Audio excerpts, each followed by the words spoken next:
The epic story of Prophet Hud, A.S., messenger to the mighty people of Ad after the Great Flood. Long after the time of Nuh, when the Great Flood had reshaped the world and humanity, began rebuilding civilizations again, tribes spread across vast lands. One powerful tribe settled in the southern Arabian deserts.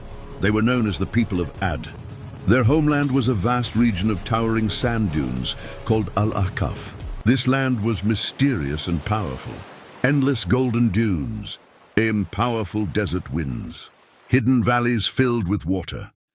Vast lands perfect for building cities, and the people who lived there were unlike others. They were giants in strength and stature, tall, muscular, fearless warriors. Their pride grew as their power increased. The city of pillars. The people of Ad built magnificent cities. Among them was a legendary city called Iram. Its architecture amazed travelers. Huge stone pillars rising into the sky, massive palaces carved from rock, towers visible from miles away, gardens and wells hidden in the desert. They believed no civilization could ever match them, and slowly, pride turned into arrogance.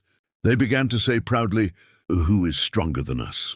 But their greatest mistake was forgetting the Creator. Instead of worshipping God, they began worshipping idols. Statues of stone were placed in temples and houses. People bowed before objects that could not see, hear, or help. Among this powerful tribe, a child was born. His name was Hud. From an early age, Hud showed wisdom beyond his years. While others admired idols and strength, Hud loved silence and reflection. He would sit on desert hills watching the sunrise over the dunes, the powerful desert winds, the stars filling the night sky, and he wondered, who created this world? Even as a child, Hud felt that the idols were false. Stones cannot create the sun. Statues cannot bring rain. Hud's heart believed in one Creator. As Hud grew into adulthood, he became known for something rare among his people: truthfulness. People trusted his words. They knew Hud never lied. He was calm, wise, and respected. But while others joined idol festivals and celebrations, Hud stayed away. He could not bring himself to bow to stone. His people thought he was strange, but they also knew he was sincere. The divine mission. Then one day, the moment came that would change history. Allah chose Hud as a prophet. He was given a mission: call the people of Ad back to the worship of one God. Hud stood before his people and spoke with courage. "O my people, worship Allah. You have no God except Him." The crowd fell silent. No one had spoken like this before. Hud continued, "Allah gave you strength. Allah gave you land, and Allah raised you above many nations." Then he warned them, "Do not become arrogant." Mockery and rejection. The leaders of Ad were furious. They could not accept Hud's message. They laughed at him and said, "Hud, you are foolish." Others said, "Have our gods made you mad?" They accused him of lying, but Hud remained calm. He said, "I ask no reward from you. My reward comes only from the Creator." Years passed. Hud continued preaching, but most people refused to listen. Arrogance of the strong. The people of Ad grew even more arrogant. They began building enormous structures on high mountains. They competed with each other to build bigger palaces. They believed their power made them untouchable.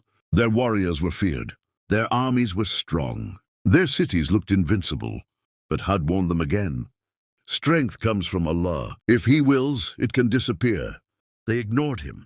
The first signs. Soon, strange changes began. Rain stopped falling. Rivers began drying. Crops failed. The land slowly turned dry and harsh. Drought spread across the region. But instead of repenting, the people blamed Hud. They said, "This man brings bad luck." Hud continued warning them. But arrogance had blinded them. The mysterious cloud. One day something appeared on the horizon. A huge dark cloud. The people were excited.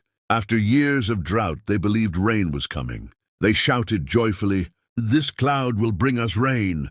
But Hud looked at the cloud with deep concern. He said quietly, "No, this is the punishment you asked for." The cloud grew darker. The wind began to rise. The furious wind. Then the storm began. A violent wind, unlike anything the world had seen. It screamed across the desert. The Quran describes it as a destroying wind. For 7 nights and 8 days, the storm raged without stopping. The wind lifted people into the air. It hurled warriors like leaves. Massive buildings collapsed. The mighty civilization of Ad was powerless. The people who once said, "Who is stronger than us?" now faced a power greater than anything they had known. Silence after the storm. When the storm finally stopped, the desert was silent. The once mighty cities were destroyed. The powerful tribe of Ad had vanished. Their towers had collapsed. Their pride had ended. Hud and the believers were safe. Allah protected them from the storm. After the destruction, Hud and the believers left the ruined land. They traveled to safer regions. Hud continued teaching people about faith, humility, and gratitude. His life became a reminder that power does not guarantee survival. Faith and humility are stronger than armies. The legacy of Hud. Generations later, people would remember the story of Hud. The Quran would preserve it forever. It would remind humanity. Arrogance destroys nations. Strength cannot defeat divine justice. Truth may be rejected, but it never disappears. Some traditions say Hud lived the rest of his life peacefully. And according to certain traditions, his grave is believed to be in Hadramaut. Final reflection. The ruins of ancient civilizations are scattered across deserts and mountains. They remind humanity of a powerful truth. Even the strongest nations can fall. But faith, humility, and righteousness endure forever. And the story of Hud AS remains a timeless warning for all generations. For more Islamic learning videos, subscribe, and don't forget to like and share.